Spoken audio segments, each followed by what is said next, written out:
dia e obrigada por aguardarem. Sejam bem-vindos à teleconferência da Allos para a discussão dos resultados referentes ao primeiro trimestre de 2026.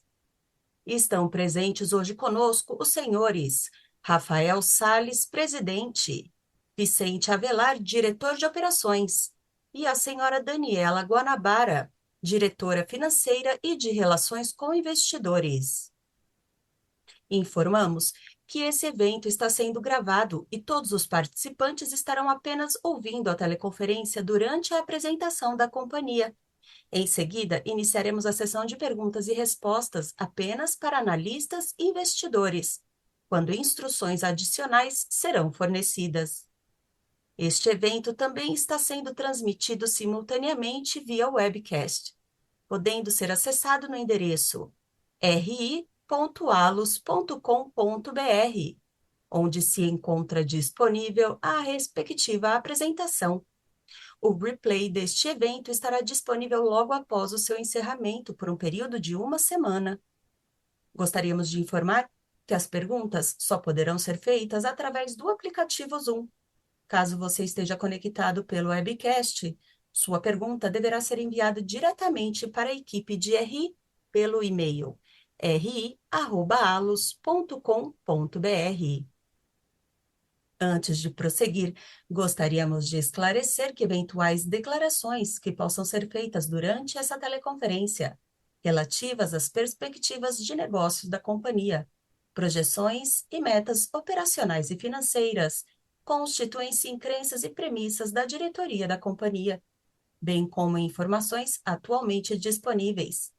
Considerações futuras não são garantias de desempenho. Elas envolvem riscos, incertezas e premissas, pois se referem a eventos futuros e, portanto, dependem de circunstâncias que podem ou não ocorrer. Investidores devem compreender que condições econômicas gerais, condições da indústria e outros fatores operacionais podem afetar o desempenho futuro da companhia e podem conduzir a resultados que diferem materialmente daqueles expressos em tais considerações futuras. Agora, gostaríamos de passar a palavra ao senhor Rafael Sales, que dará início à apresentação. Por favor, senhor Rafael, pode prosseguir. Bom dia a todos, muito obrigado pelo interesse nos resultados da Allos. O ano de 2026 começou com um desempenho operacional muito forte. Nesse primeiro trimestre, nós tivemos uma aceleração nas vendas dos nossos shoppings com um crescimento de 6,6% em relação ao primeiro trimestre do ano anterior, o que também reflete um ritmo de crescimento bem maior do que a gente estava vendo no final do ano passado. Da mesma forma, o same-store sales cresceu 5%, uma expansão de 250 basis points em termos de crescimento comparado com o primeiro trimestre do ano passado também. Aqui nós destacamos especialmente os segmentos de alimentação, que cresceu 8%, e de conveniência, serviços e lazer, que tiveram alta de 6% em same stores. Esses números reforçam que cada vez mais as experiências se tornam um dos principais atrativos dos nossos shoppings e reforçam a conexão com os nossos consumidores. Falando agora sobre o resultado, a receita líquida alcançou 683 milhões, um crescimento de 11% em relação ao primeiro trimestre do ano passado. O crescimento seria de 13% se a gente excluísse o efeito do Shopping Tijuca. Esse avanço foi impulsionado principalmente pelas verticais de desenvolvimento imobiliário e mídia, que seguem ganhando relevância e recorrência nos resultados da companhia. O same-store rent atingiu 5,5% de crescimento, mesmo em um trimestre com o IGP negativo. Esse resultado demonstra, mais uma vez, a nossa capacidade de executar renovações contratuais com leasing spread positivos e relevantes, o que sustenta o crescimento real da receita da companhia. O EBITDA do trimestre somou 493 milhões, crescimento de 12% em relação ao ano passado, e a margem alcançou 72,2%, também com uma expansão de 57 bips, refletindo tanto o crescimento de receitas quanto a redução expressiva em despesas. O FFO também cresceu 10% no ano e atingiu 300 milhões de reais. Vale ressaltar que tivemos o maior nível de provisionamento no trimestre, principalmente em função do incidente no Shopping Tijuca. No caso da gente excluir esse efeito, o crescimento de EBITDA seria ainda maior, na casa dos 17%, e o FFO cresceria 18%. No próximo slide, eu queria falar sobre as nossas plataformas, atualizar a nossa plataforma digital, falando que a gente segue fortalecendo o relacionamento com os nossos consumidores, crescendo receitas derivadas do nosso programa de loyalty. No primeiro trimestre, nós atingimos 2,3 milhões de membros, e o crescimento de GMV capturado confirmou o aumento de engajamento, com um avanço médio na recorrência de clientes nos shoppings de 16%. Nos shoppings em que o programa já existia há mais tempo, estavam mais maduros. Entre os clientes mais ativos, nós chegamos a atingir um crescimento de 25% em recorrência de visitas nesse trimestre. As receitas da plataforma também continuaram crescendo de forma expressiva, com destaque especial para as soluções de mídia e ativação do nosso programa de benefícios, que atraíram anunciantes de diversos segmentos e triplicaram a receita nesse período. Falando agora do desenvolvimento imobiliário, a gente teve uma aprovação importante do projeto de Juiz de Fora, com o lançamento de um novo residencial no Independência Shopping, com 345 apartamentos, 14 mil metros quadrados de área, onde nós vamos receber uma permuta de um incorporador local, o Grupo Diamond. Além disso, o projeto Only by Living da Cirela, ao lado do Norte Shopping, segue em estágio avançado de obras e já tem 93% das unidades vendidas. No Passeio das Águas, foram entregues 3 torres do Grupo EBM no Nau Reserva, iniciando agora um fluxo recorrente de clientes para o shopping. Esses projetos, nesses trimestres, geraram 24 milhões de receita de desenvolvimento imobiliário, o que reforça a tese de que esse é um business cada vez mais recorrente e crescente no nosso negócio. O pipeline atual, contratado, totaliza 72 edifícios, sendo 8 já entregues e 64 em desenvolvimento, somando mais de 740 mil metros de área privativa. E a geração de caixa estimada é de 540 milhões de reais entre 2026 e 2036. Lembrando que esses projetos são desenvolvidos sem necessidade de alocação de capital próprio pela Allos. Agora, antes de passar para a Dani, quero falar um pouco sobre o momento atual da Allos e das nossas movimentações estratégicas. Desde a integração pós-fusão, a companhia passou por um processo importante de otimização do portfólio. Nós vendemos ativos menos estratégicos e reforçamos a nossa capacidade de alocar capital.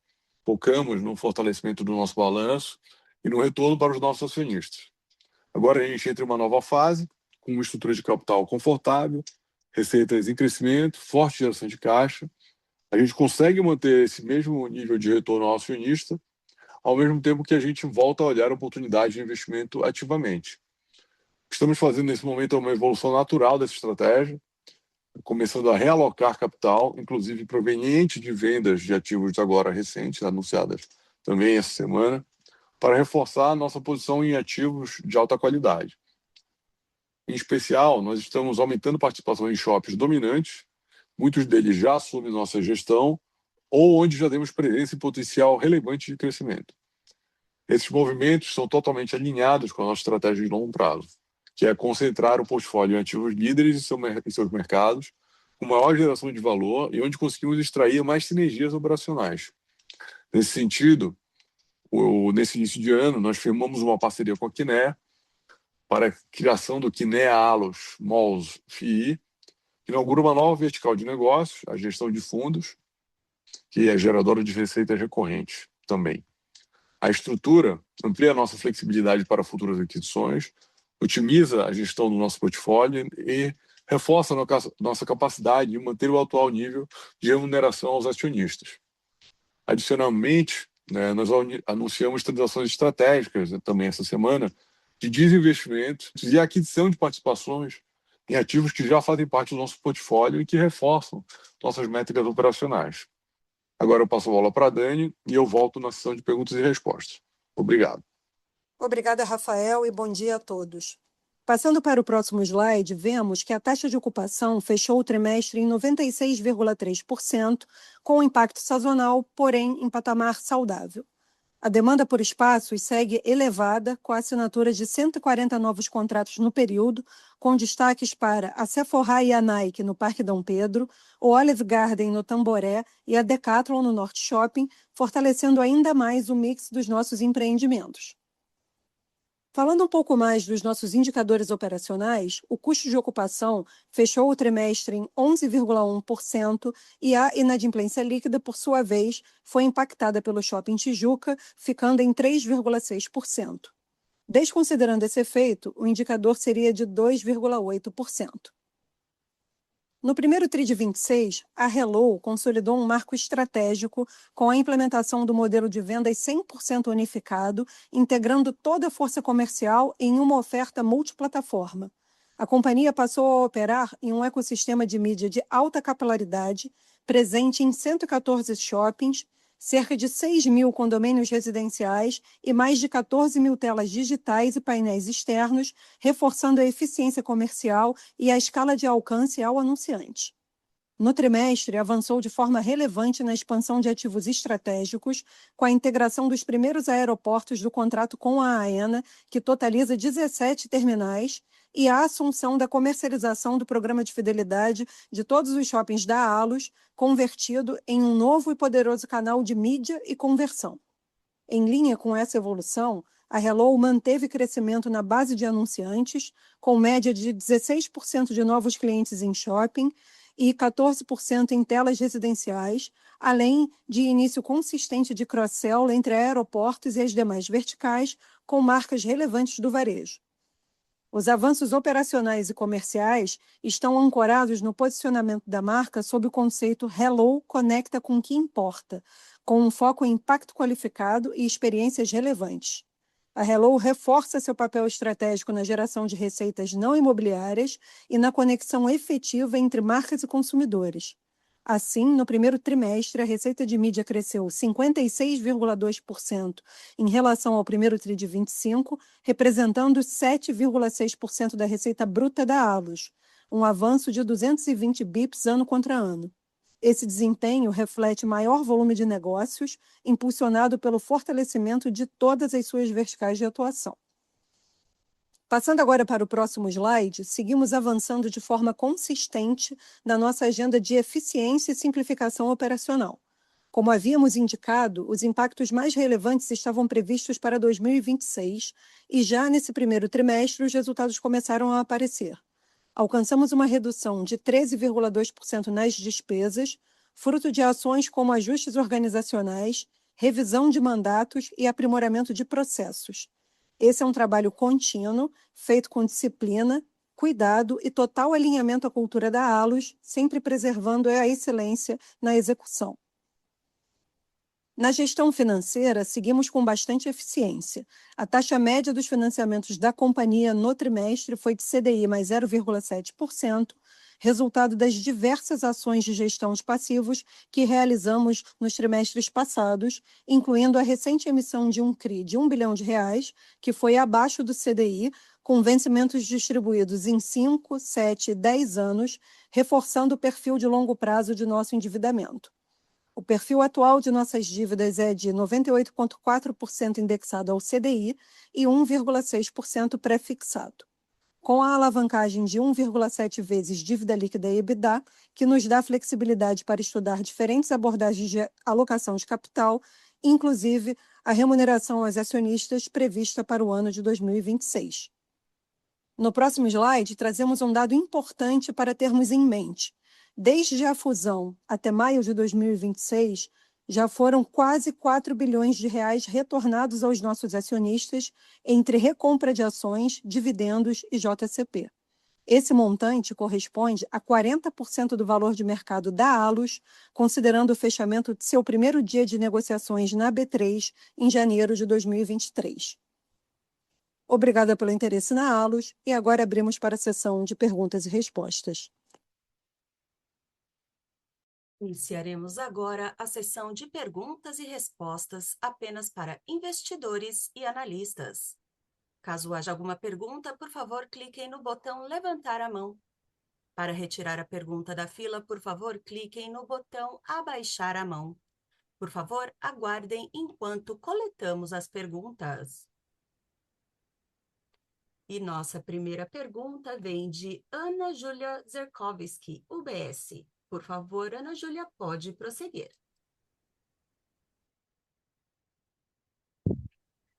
Oi, pessoal, bom dia. Obrigada pelo espaço aqui. Do nosso lado, a gente queria entender mais em relação às vendas de abril. Assim, se vocês já estão vendo alguma tendência diferente do primeiro TRI, entender se teve algum impacto relevante, de calendário e também entender como é que está a operação em relação aos lojistas do Tijuca, né? Se eles já voltaram 100%, se a gente deve esperar mais ajuste, para os próximos TRIs. E o último ponto aqui também é pensando no que já foi provisionado, né? Se tem alguma expectativa de reversão para frente. Obrigada.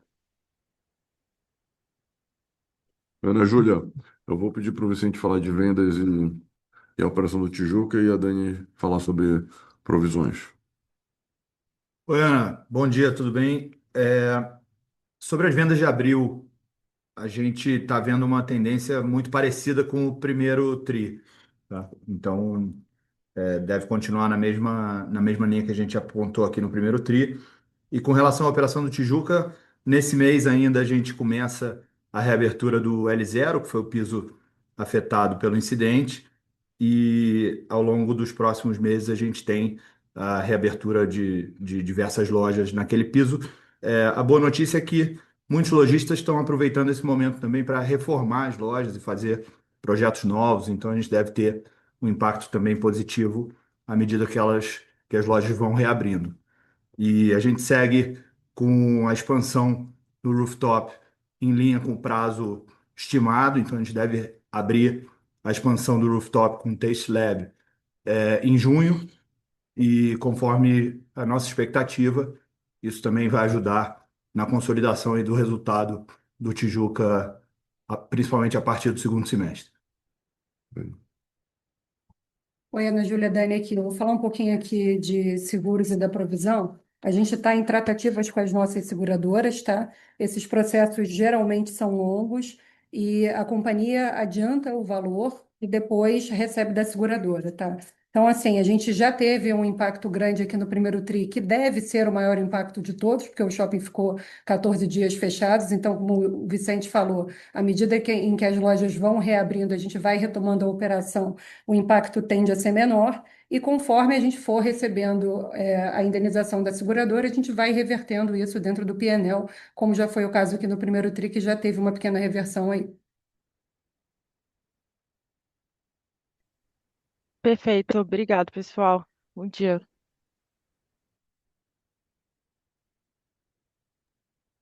Nossa próxima pergunta vem de Matheus Meloni, Santander. Por favor, Matheus, pode prosseguir. Opa, bom dia pessoal, tudo bom? Obrigado pelo espaço aqui de fazer a pergunta. Acho que do meu lado tem dois temas que eu queria abordar aqui. O primeiro são essas receitas, né, de real estate aí que a gente viu no trimestre, né? Então entender o que a gente pode esperar aí para os próximos tris, né? E qual seria a recorrência desses impactos no P&L, né? E o segundo tema é a questão do DNA, né? Então a gente viu aí mais um avanço aí no programa de eficiência, então entender também o que a gente pode esperar para frente, né, nessa questão do SG&A e também de quais vertentes vocês ainda estão enxergando espaço para melhora. Do meu lado é isso, obrigado. Oi, Matheus, bom dia, obrigado pela pergunta. Primeiro, sobre receitas de real estate. A gente tem 2 milhões de metros quadrados para desenvolver, né? E a gente trabalhou nos últimos 4 anos, especialmente, e mais intensamente nesses últimos 3, para criar um pipeline de aprovação e de master plans, para que a gente possa, de fato, ter esse stream de cash flow como um business recorrente, projetável e escalável, só que estamos no ramp-up, né? Nossa ideia, a gente tem uma ambição de ter uma receita recorrente de uma quantidade que seja relevante para a companhia daqui a um tempo, e além de que o benefício lateral, na verdade, muitas vezes mais importante até do que a receita direta, é o adensamento e a qualificação do consumidor que frequenta o nosso shopping com maior recorrência, e com um hábito que beneficia demais os horários de menor ocupação, de menor frequência para o shopping. Então, esses projetos são desenvolvidos com todas essas características. Então, a gente tem os frutos desses números que a gente está reportando agora não começaram ainda para a companhia.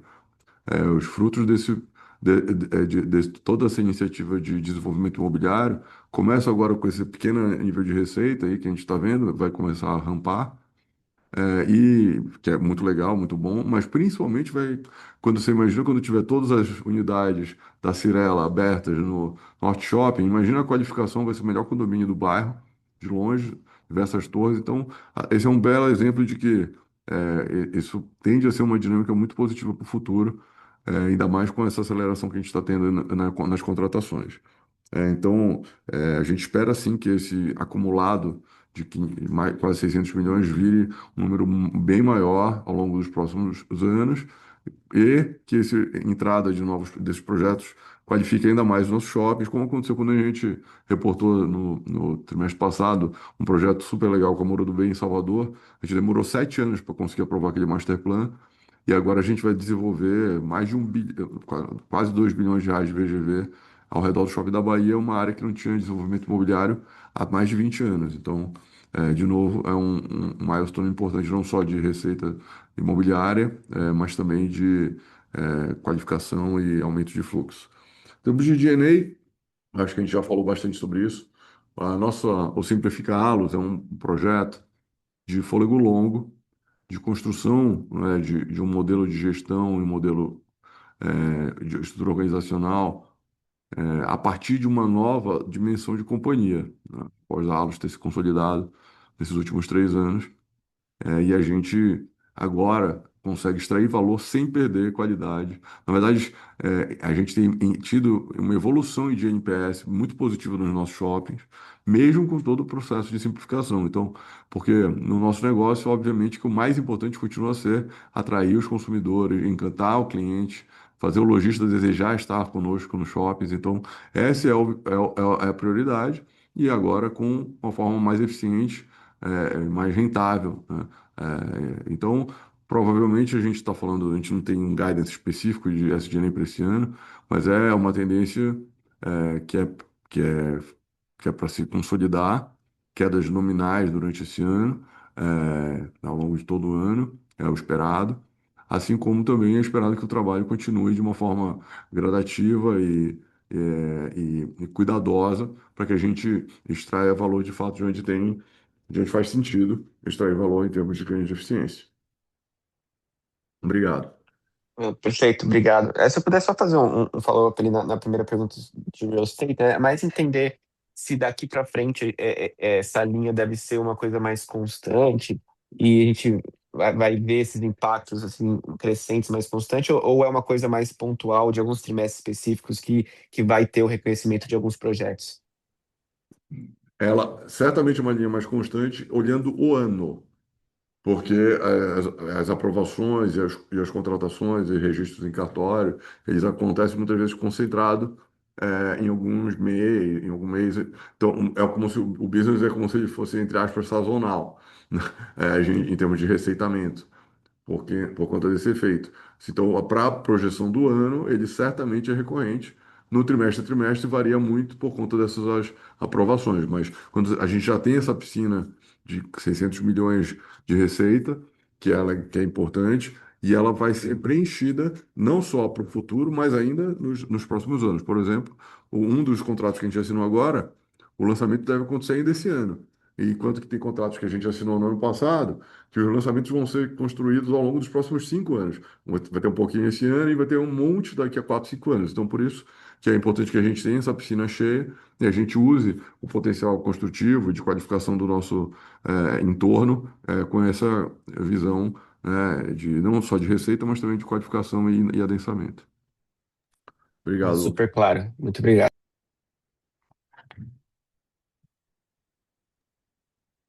Nossa próxima pergunta vem de André Mazzini, Citi. Por favor, André, pode prosseguir. Opa, bom dia, Rafa, Dani e Vicente, obrigado aqui pela pergunta. Duas também. A primeira, se vocês pudessem dar alguma atualização do FII com a Quineia, né? Se teve alguma novidade depois do fato relevante do mês passado. O fundo vai ser cogerido, né, pela Alus e Quineia.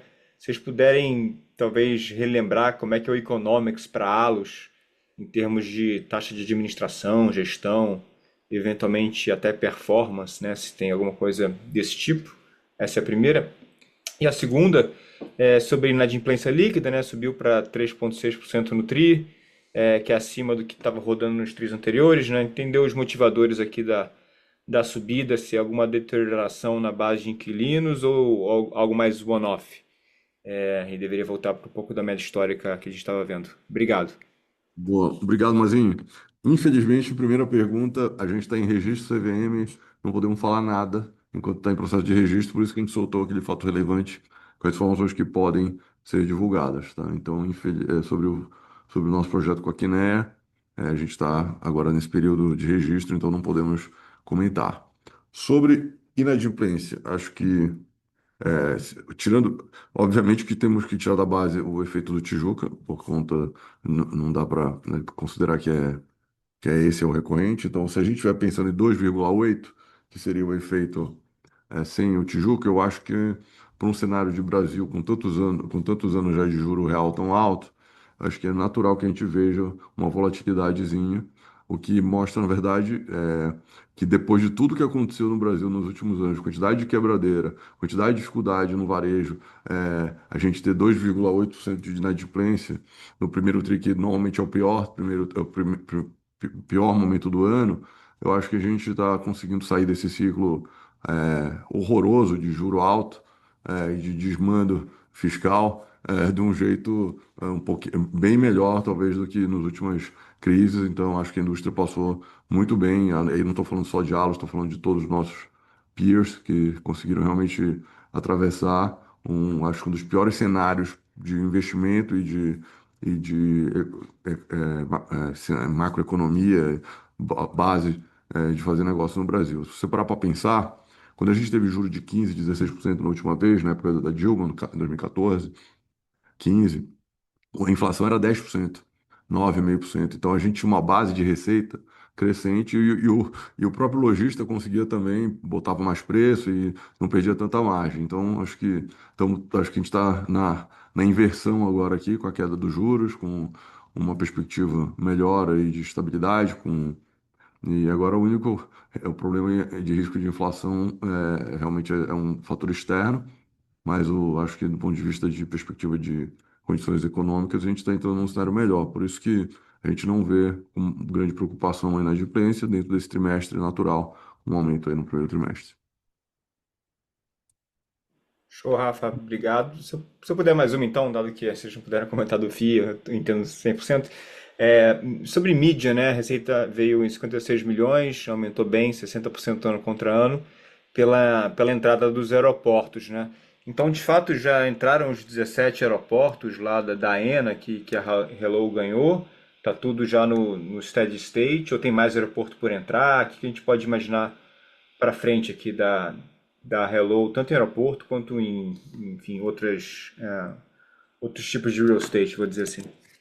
Vou te dar essa moleza de pegar a terceira pergunta, roubou de alguém esse tema aí da Hello, mas eu vou passar para o Vicente responder, Mazinho. Fala aí. Mazini, obrigado pela pergunta aí. A gente ainda tem 7 aeroportos para absorver esse ano. Na verdade, 6 agora, a gente pegou Uberlândia já nesse mês. E mais 6 aeroportos na sequência. Então, ainda falta uma boa parte do contrato. Naturalmente que Congonhas é o principal dos 17, que já está, a gente já vem tocando desde o ano passado, mas ainda tem uma base importante, inclusive em cidades onde a gente tem shoppings. Isso a gente percebe que é um efeito duplamente positivo, né? A gente consegue alavancar a receita de mídia do aeroporto e também conectado com a rede residencial e com a rede de shoppings que a gente já tem, a gente vira um veículo muito poderoso de mídia nessas cidades. Com relação a Congonhas, é importante notar que a gente só agora em abril teve a exclusividade total do contrato de Congonhas, né? Ainda tinha alguns operadores com contratos vigentes até o mês passado, e isso fazia a receita ser um pouco dividida. Então a gente ainda tem um potencial upside aí em Congonhas, olhando para frente, o que só reforça aí quanto esse crescimento está sendo saudável e importante para a Hello. Show. Obrigado, Rafa e Vicente. Bom dia.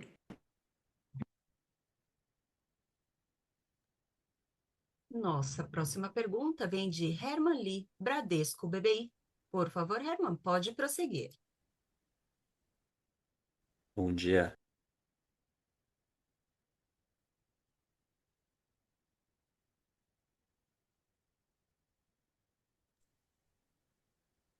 Pessoal, estão ouvindo a gente aí porque a gente não ouviu a pergunta.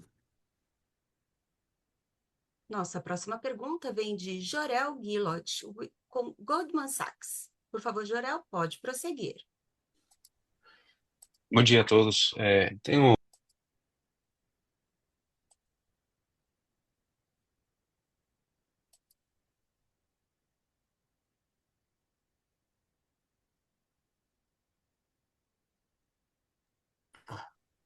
Com Oi? licença, Jorel, De ouvir? pode prosseguir. Tá, desculpa, estava no mudo. Bom dia a todos. Então, minhas perguntas são sobre inflação, então, e o impacto. Então, primeiramente, queria saber sobre como você está enxergando o impacto do custo de construção, que a gente está vendo que está acelerando agora, se isso de alguma maneira impacta o apetite de vocês para seu pipeline, seja por expansões ou redesenvolvimentos. E também se isso afeta o yield on cost que vocês estão projetando.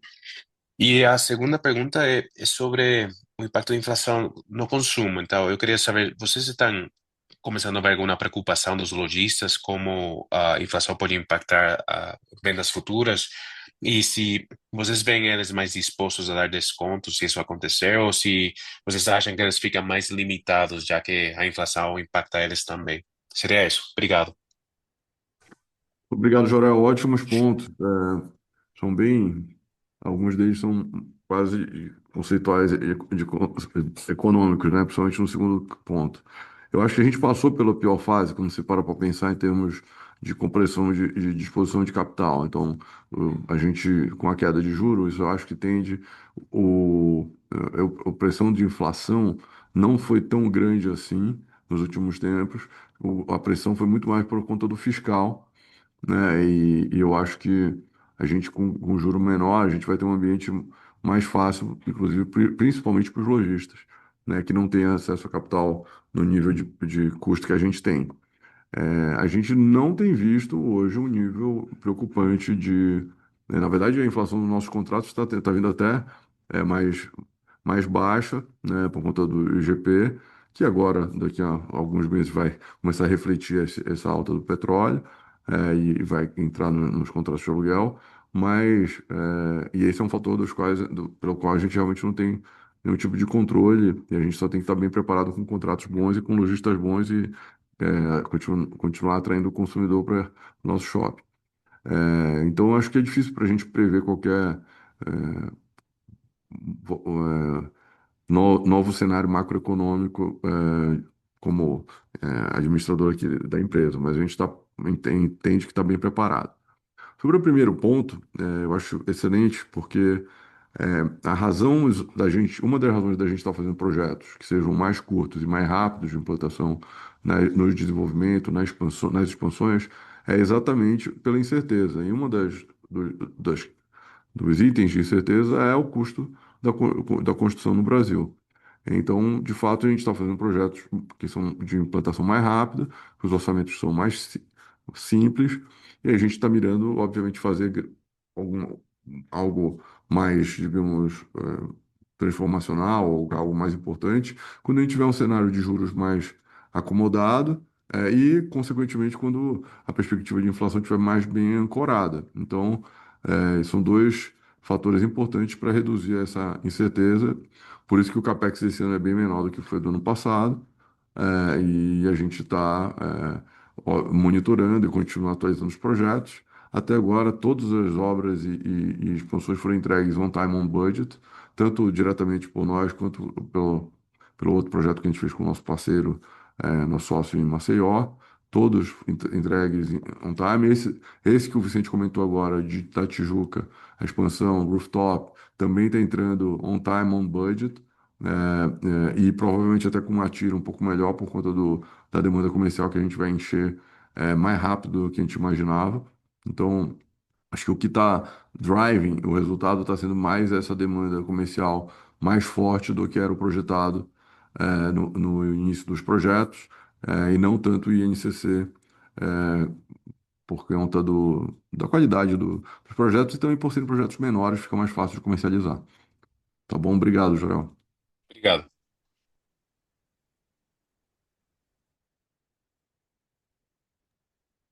Nossa próxima pergunta vem de Herman Lee, Bradesco BBI. Por favor, Herman, pode prosseguir. Bom dia. Vocês estão conseguindo me ouvir aqui? Sim. Beleza. Obrigado pelo espaço aqui, Rafa, Dani, Vicente. É só uma pergunta aqui, tá?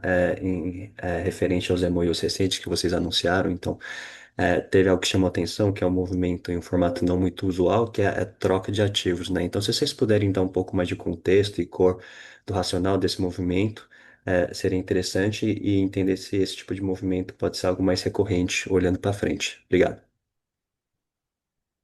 Oi, Herman, obrigado pela pergunta. Eu estou entendendo que você está perguntando sobre a entrada o aumento de participação em Campo Grande e em Világio Caxias, em Caxias do Sul, por conta com uma redução de participação no Tabuão, né? Isso Vamos mesmo. lá. Porque, o que acontece? A venda do Curitiba tem uma dinâmica diferente, que a gente não tem uma posição de liderança naquela praça. O shopping Curitiba era um bom shopping, é um bom shopping, só que é um mercado muito bem maduro, muito bem penetrado por shopping, e a gente lá não tinha uma posição de liderança, e é onde a gente quer ser líder nos principais mercados, como está na nossa estratégia. Então, essa é uma decisão, e estamos vendendo por um cap rate razoável, certamente para um operador que conhece o mercado local e vai poder extrair valor do seu posicionamento lá local. Então, essa é a lógica da venda do Curitiba. Então, só focando aqui na transação que você chamou de troca de participação, a gente faz um movimento no sentido de a gente continua manter uma excelente governança no Tabuão, usa essa moeda para trocar eventualmente com um outro investidor para que a gente aumente participação em dois shoppings que têm potencial de desenvolvimento e crescimento mais direto, talvez mais rápido, especialmente no caso de Campo Grande, que é uma praça que demanda mais área qualificada de varejo, um PIB que cresce muito mais do que a média do Brasil, e também porque a gente acha que com isso a gente atinge uma participação de ter uma governança ainda melhor do que a gente tem. Então, é uma combinação de aumento de participação em ativos que nos vão gerar valor é, de uma forma mais rápida e com melhor governança. Então, essa é a lógica. É difícil prever se vai ter oportunidades outras oportunidades como essa, porque casou de ter interesse dos dois lados, mas o que pode acontecer sim é a gente vender participação em um shopping e receber cash e comprar em participações em shoppings atuais, ou mesmo comprar participação em um shopping novo e passar a administrá-lo. Isso tudo é possível desde que atingido esses objetivos, né, de ser uma taxa de retorno adequada ao nosso custo de capital. Esse é o número um. É um potencial de crescimento que justifica essa taxa de retorno ou que justifica a qualificação do nosso portfólio, reforçar nosso potencial de crescimento da companhia com com a, com a já conhecida disciplina na nossa alocação de capital. É isso. Obrigado, Herman. Claro, Rafa. Obrigado e bom final de semana, pessoal.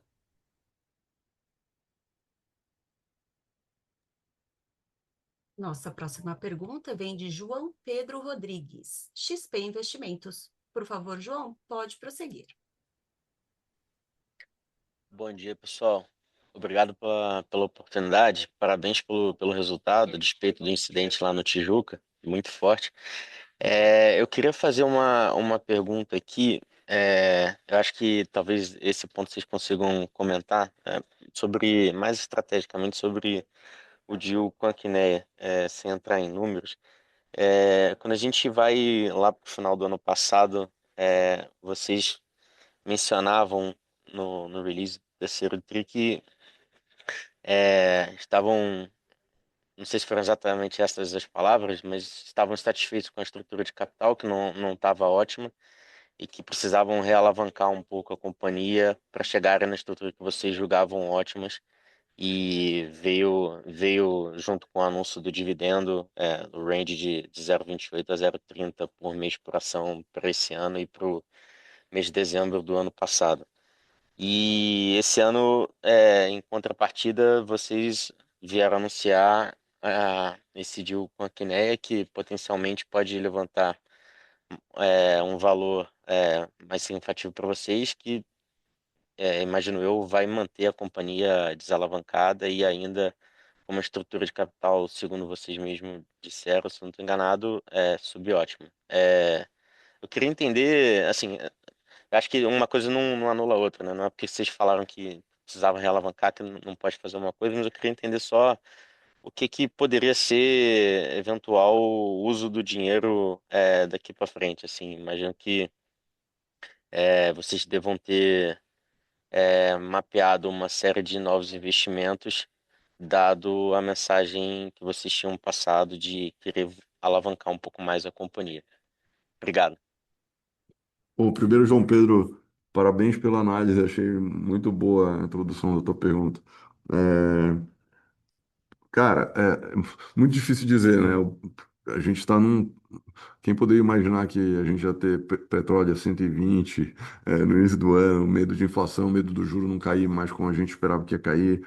Por isso que é bom sempre fazer movimentos cuidadosos e cautelosos, tá sempre preparado para qualquer cenário, né? Eu gosto de dizer, eu acho que a empresa tem que ser all weather, né? Tem que estar pronta para sobreviver em qualquer cenário seja macroeconômico, seja de ruptura e tal. Então, é difícil a gente dizer o que a gente vai fazer com os recursos, uma vez que o fundo não foi nem captado, né? E eu não posso falar sobre o fundo. Mas agora a gente deveria pensar empresarialmente, pensando assim, estou criando uma opcionalidade de negócio para a companhia.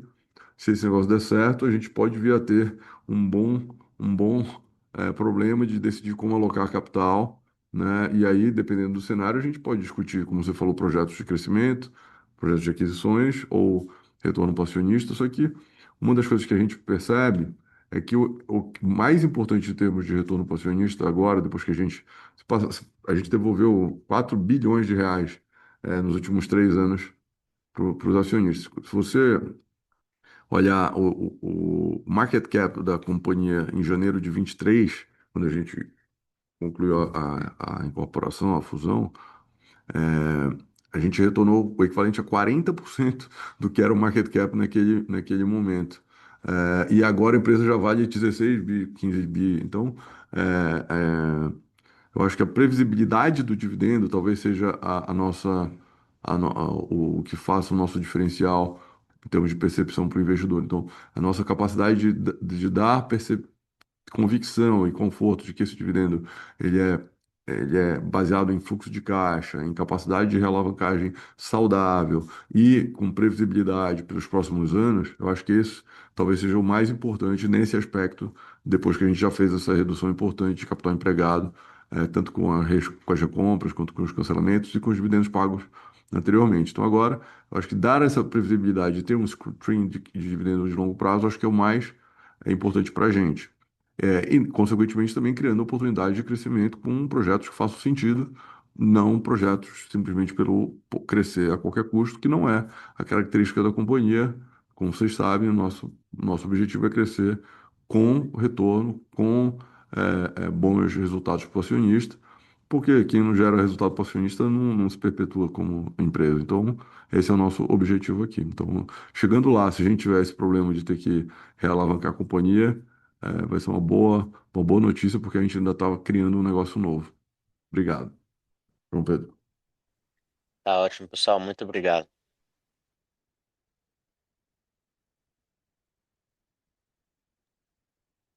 Nossa próxima pergunta vem de Elvis Credendio, Itaú BBA. Por favor, Elvis, pode prosseguir.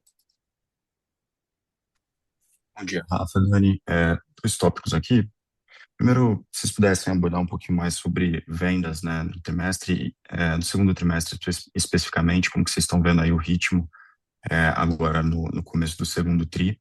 E a outra pergunta, mais para entender um pouco das especificidades aqui, né, desse recebimento de valores devidos por um ex-sócio, né, o que levou a receber esse montante todo. É isso. Obrigado.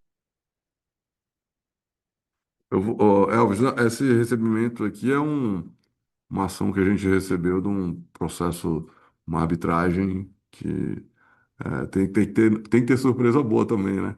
Então, a gente recebeu os recursos de uma arbitragem num processo contra um antigo sócio, num terreno que a gente tinha. A gente ganhou e agora recebeu. Sobre vendas, eu vou deixar o Vicente, dar mais uma cor. A gente comentou um pouquinho antes, mas vamos reforçar. Elvis, tudo bem? Então, a nossa percepção é muito parecida com o que a gente viu no primeiro TRI, tá? Em abril e agora em maio, também a gente está com uma expectativa positiva para o Dia das Mães. Então, tá indo na mesma velocidade. A gente está confiante aqui que vai ser um bom Dia das Mães.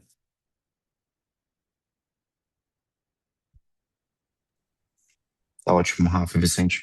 Obrigado, bom dia. Nossa próxima pergunta vem de Marcelo Mota, JP Morgan. Por favor, Marcelo, pode prosseguir.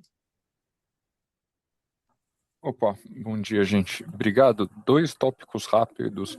O primeiro sobre CAPEX, enfim, acabou sendo, né, mais fraco. O primeiro TRI é sazonalmente mais fraco, obviamente, mas só para pensar aí se, por um lado, né, a gente tem uma economia mais difícil, mas uma, né, inflação crescente, se quando vocês olham o range ali do guidance de vocês, de 350 a 450, vocês acham que talvez seja para estar mais no low, ou enfim, a inflação pressiona e é mais do mid para o high, como é que tá a pace aí dos projetos, só para, enfim, pegar uma cor nesse número. E outro ponto também, enfim, não sei se dá para acrescentar muita coisa de VAT, né, do imposto aí para o ano que vem, enfim, se tem alguma novidade, se de fato, né, pensando na inadimplência do setor, não só de vocês, né, mas pensando aí que a gente começa o ano com uma inadimplência um pouco mais difícil, o macro vem se arrastando há bastante tempo, vocês acham que isso pode tirar um pouco da força dos repasses no ano que vem, ou pelo menos dar mais espaço para briga, né, para uma discussão legal de cobrança, etc. Só entender esses dois pontos. Obrigado. O Mota, primeiro, obrigado pela pergunta. São dois pontos importantes que a gente não tinha mencionado mesmo, então, bem pontuado. CAPEX, se a gente conseguir fazer o topo do range, não é por conta de inflação, é porque a gente foi bem sucedido nas aprovações e no desenvolvimento. A gente está muito bem orçado, seus projetos foram desenhados com muito cuidado, então a gente já está muito bem contratado e planejado. Então, a nossa preocupação é conseguir entregar, porque são projetos muito bons, e inclusive tem até no release um deles, que é um redesenvolvimento de um supermercado enorme que tinha dentro do Parque Dom Pedro, uma área super nobre que a gente vai conseguir transformar. Então, são projetos que geram não só um resultado rápido, porque a receita começa a vir, entrar rápido, logo, mas também são projetos que qualificam e tornam o shopping mais interessante sem necessidade de uma expansão. Você cria como se fosse uma área nova sem o custo de uma expansão. Então, esses projetos que deste ano aí são projetos que a gente deveria sim perseguir e entregá-los, porque eles vão gerar crescimento para o ano que vem, né? Então, eu estou muito convicto e a gente não está fazendo apostas muito ousadas esse ano, não, como a gente já vinha indicando desde o do ano passado, por conta do momento que a gente está vivendo no Brasil. Espero que ano que vem a gente possa está num cenário melhor. Em termos de capex, é isso. Em termos de imposto, eu vou pedir para a Dani falar, mas a minha impressão é que não tem a menor dúvida sobre a construção de como repassa o imposto. Em qualquer lugar do mundo, o IVA ele é em cima do preço contratado. Todos os lugares do mundo. Então, não existe nem permissão legal para você fazer de outra forma. E a gente que trabalhou muito próximo para a gente ter um cenário o mais mild, mais leve possível para o nosso lojista. Nós somos a indústria que menos impacto vai ter para o seu parceiro comercial, junto com hospitais e escolas. Então, eu acho que de todos os problemas, eu acho que a nossa indústria é a que está uma das que está mais bem posicionada para cuidar dessa relação com o lojista de uma forma correta, fair, justa, como a gente sempre fez, e eu acredito que não só nós, como os nossos outros peers, estão tendo essa mesma atitude, porque é o certo, e a gente lutou muito para ter uma alíquota mais razoável, e isso deve nos permitir não ter problemas com a implantação do imposto. Mota, Dani, vou só complementar a resposta do Rafa. Acho que em termos de novidade, a gente tem a emissão de nota a partir de agosto de 2026. A gente já vinha emitindo notas de serviço e daqueles segmentos, como é o caso do aluguel, que não emitiam nota ainda, a princípio a gente tem uma determinação de começar a emitir em 1º de agosto, e o que a gente está trabalhando agora é só no refinamento aqui dos nossos sistemas para sermos capazes de cumprir essa exigência. E complementando o que o Rafa falou aqui em relação ao impacto de inflação, em relação a como a gente está lidando com os lojistas, existe um período de transição, que é um período de transição longo, e o benefício que o setor conseguiu para aluguel faz com que essa transição seja ainda mais suave. A gente tem um impacto em receitas de aluguel a partir do ano que vem que é abaixo de 3%. Tá? Então, eu acho que com esse período de transição longo e com todo o benefício que o setor conseguiu, a gente consegue passar por essa fase de uma maneira mais suave. Super Obrigado, claro. Bruno. Obrigado, Dani. Obrigado, Rafa. Mais uma vez, para fazer alguma pergunta, por favor, cliquem no botão levantar a mão. Por favor, aguardar novamente enquanto recolhemos as perguntas.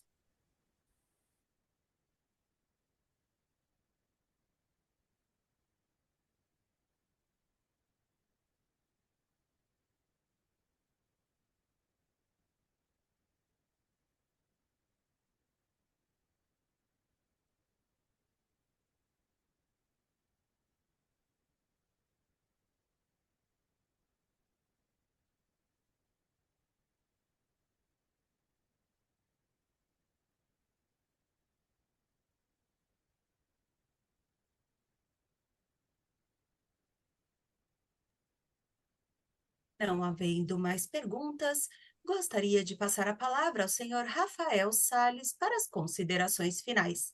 Por favor, senhor Rafael, pode prosseguir.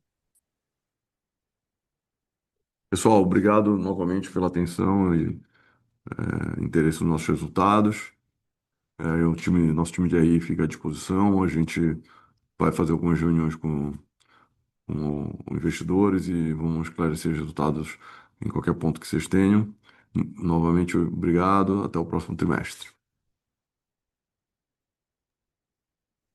A teleconferência dos resultados do primeiro trimestre de 2026 da Allos está encerrada. Agradecemos a participação de todos e tenham um bom dia.